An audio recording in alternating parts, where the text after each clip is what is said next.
నీకు చెప్పినప్పుడు కూడా నీవు గమనించకుండా, నీకు లేఖనాలలో ఉన్న మాట ప్రకారం, కార్యక్రమం ప్రకారంగా నేను చేసుకెళ్తున్నా, దానిని నువ్వు ఎరగలేదు గనుక, ఎరగలేదని నిన్ను పక్కన పెట్టను. ఏమవుతుందో తెలుసా నీ పరిస్థితి? నీకు చాలా భయంకరమైన శిక్ష అన్నాడండి. ఎప్పుడు?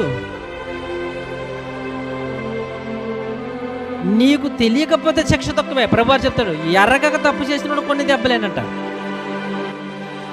ఎరిగి తప్పు చేసిన వాడికి అనేకమైన దెబ్బలు.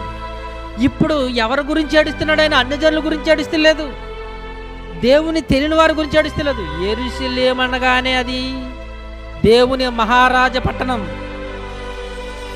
బంగారపు దేవాలయం కట్టిన పట్టణం, ప్రధాన యాజకులు, శాస్త్రులు, పరిచయులు, ధర్మశాస్త్రాన్ని బోధించే ఒక మహా గొప్ప పట్టణం అది. ఆ